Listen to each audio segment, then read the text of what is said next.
ஓம் ஸ்ரீ குருப்பியோ நமக. நன்றாக குருவாழ்க, குருவே துணை.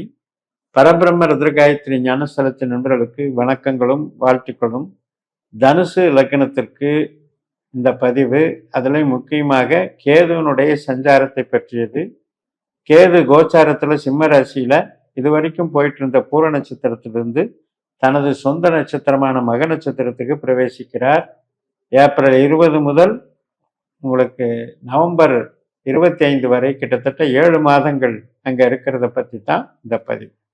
ஏனென்றால் அதற்கு தகுந்தது போல் நட்சத்திரத்தின் பலன்களைத்தான் அந்த கிரகம் கொடுக்கும். அதற்கு தகுந்த பலன்களை நாம் நம்முடைய ஜாதகத்தில் கேது அமர்ந்த இடம், கேது நட்சத்திரத்தில் மற்ற கிரகங்கள் அமர்ந்த இடம், இதை வைத்து நம்ம பார்க்கலாம். இப்போ நம்ம லக்னத்தில் தான் கேதுனுடைய நட்சத்திரம் இருக்கு, மூலம் இருக்கு. நம்மளுக்கு 5ஆம் இடத்துல அஸ்வினி இருக்குது, 9ஆம் இடத்துல மகம் இருக்குது. இந்த மகம் என்பது நம்முடைய முன்னோர்களை குறிக்கிறது. பித்திருக்கள் அதிதேவதையாக வரக்கூடிய நட்சத்திரம். நம்ம தனுசுக்கு அது 9ஆம் இடம், சூரியனுடைய வீடு, பாக்கியஸ்தானம், தகப்பனுடைய வரலாறை குறிக்கிறது. அப்ப அந்த இடத்துல கேது இருக்கிறதுன்னா நம்மளுடைய பாரம்பரிய முன்னோர்களின் கர்மாவை நாம் சுமந்து வருகிறோம் என்று பொருள். அந்த வகையில நமக்கு நம்மளுடைய ஜனன ஜாதகத்துல கேது நட்சத்திரத்திலேயே இருந்தது அப்படின்னா கண்டிப்பா இந்த பித்திருக்களினுடைய அந்த இம்பேக்ட் நம்மளுடைய அனைத்து நிகழ்வுகளையும் இருக்கும். குலதெய்வமாகட்டும், பூர்வீகமாகட்டும், நம்முடைய பாட்டன் வர்க்கமாகட்டும், பாட்டி வர்க்கமாகட்டும், இதுல எல்லாம் நிகழ்வுகளினுடைய கனெக்டிவிட்டி, தொடர்புகள் கண்டிப்பாக இருக்கும். ஸோ இந்த கர்மா ஒருவேளை நம்ம ஜனன ஜாதகத்துல இந்த கேதுவோட கனெக்டிவிட்டியில வேற கிரகங்கள் பாதிப்பை கொடுக்கறது அப்படின்னாலும் கூட நமக்கு அது பிதிர் சாபங்கள், இந்த பிதிர் தோஷங்களை எல்லாம் நிவர்த்தி பண்ண சொல்லுது அப்படிங்கிற ஒரு கருத்தும் அங்க நம்ம பயன்படுத்தணும். பொதுவா தத்துவ கிரகம், தத்துவம், ஞானம், ஆன்மீகம் இதையெல்லாம் கொடுக்கக்கூடிய கேது பெருசா தன்னை பெருக்கி காட்டிக்காது, சுருக்கி காட்டிக்கும். பெருக்கு காட்டாத அப்படின்னா ஆடம்பரமும் பிடிக்காது, அவசியம் இருக்காது, ஆசையும் இருக்காது. முற்றும் துறந்த முகையில ஆனாலும் தன்னுடைய கடமையை சரிவர செய்யக்கூடிய ஒரு ஈடுபாட்டை குறிக்கும். இதே நம்ம ஜனன ஜாதகத்துல கேது நெகட்டிவா போய் கெட்டு போயிட்டது அப்படின்னா இந்த விஷயங்கள்ல எல்லாம் நமக்கு தொய்வு ஏற்படும். பூர்வீகத்தினால பிரச்சனை, பித்ருஷாபத்தினால பிரச்சனை, குழந்தைகள்னால பிரச்சனை, குழந்தைகள் நமக்கு ப்ராப்ளம் பண்ணக்கூடிய வகையில குழந்தைகளோட அமைப்பு, குழந்தை இல்லாமல் அவஸ்தைப்படுறது, குழந்தை பெற்ற பிறகு நோய்வாய்ப்பட்டு அவஸ்தைப்படுறது, குழந்தைகள் நமக்கு விரோதிகளாக மாறுவது போன்ற விஷயங்களும் கெட்ட கேதுவினால் நடைபெறும். பட் இந்த 7 மாதத்துல உங்களுக்கு இந்த 1, 5, 9 அப்படின்ற ஸ்தானத்துல கேது வேலை செய்யறதுனால அகம் சார்ந்த நன்மைகளை கண்டிப்பாக கொடுக்கும். அதே நேரத்துல புறம் சார்ந்த வகையில இப்ப நீங்க ஒரு கன்ஸ்ட்ரக்ஷன் பண்றீங்க, உற்பத்தி சார்ந்த தொழில் பண்றீங்க, அல்லது ஒரு ஸ்டாக் வச்சு வியாபாரம் பண்றீங்க, ட்ரேடிங் பண்றீங்க, இந்த மாதிரி விஷயத்துக்கு இந்த 9ல் இருக்கிற கேது சாதகம் அல்ல. அப்ப நாம என்ன பண்ணணும்னா இந்த காலகட்டம் 7 மாதத்துல டெஸ்டிங் சம்மந்தப்பட்டது, மார்க்கெட்டிங் சம்மந்தப்பட்டது, ரெப்ரசன்டேஷன் சம்மந்தப்பட்டது, கமிஷன் வகை சம்மந்தப்பட்டதுல ஈடுபடணும். அதுபோக நம்மளுடைய ஆன்மீக பரிகாரங்களையும் செய்து கொள்ளலாம். இதெல்லாம் பண்ணும்போது நமக்கு அந்த செல்வாக்கு, பணம் சேருதல், இதில் வரக்கூடிய தொய்வு அப்படிங்கிறத நாம் நிவர்த்தி பண்ணலாம். அதற்கு நமக்கு சனிக்குண்டான எள் தீபம் போடுறது, எள் எண்ணெய் தீபம் போடுறது, கேதுவுக்குண்டான விநாயகர் வழிபாடுகள் இதெல்லாம் இருந்தாலும் கூட நம்ம ஜனன ஜாதகத்தில் கேது நட்சத்திரத்தில் எந்த கிரகம் இருக்கு, கேது எந்த நட்சத்திரத்தில் இருக்காரு, இதை வைத்தெல்லாம் கூட நமக்கு பலன்கள் மாறுபடும். இப்போ நம்ம ஜாதகத்தில் அசுவினி மக மூலம் இந்த 3 நட்சத்திரத்துல சூரியன் இருந்தது அப்படின்னா பித்ரு கர்மா பலமா இருக்குன்னு அர்த்தம்.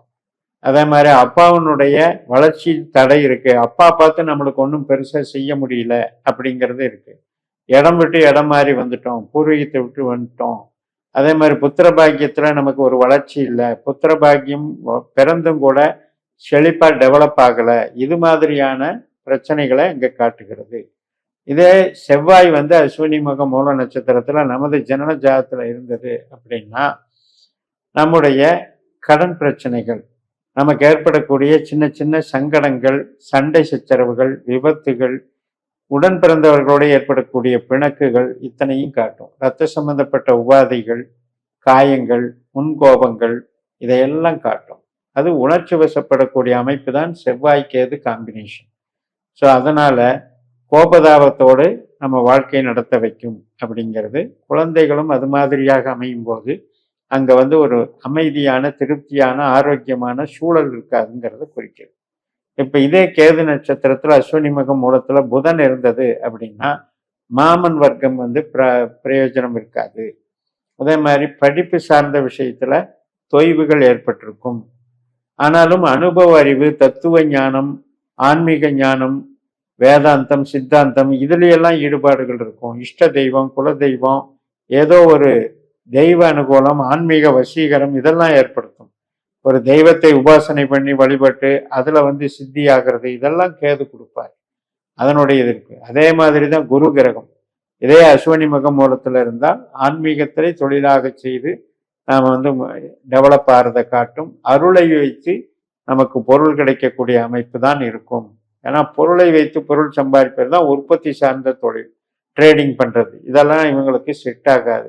லக்னாதிபதியே குரு, அவர் வந்து கேது சாரம் வாங்கறதுனால இது மாதிரியான மூளை உழைப்பு மற்றும் கலைகள், ஆன்மீக கலைகள், அமானுஷ்யம் இது மாதிரியான விஷயங்கள்ல ஈடுபாடு கொள்வார். ஒவ்வொரு சிலர் வந்து சட்டத்துறை, நீதித்துறை, இது மாதிரி வழக்குரைஞர் இது மாதிரி போகலாம். அதே மாதிரி மருத்துவத்துறையிலும் சில பேருக்கு குரு கேது காம்பினேஷன் ஒர்க் அவுட் ஆகும்.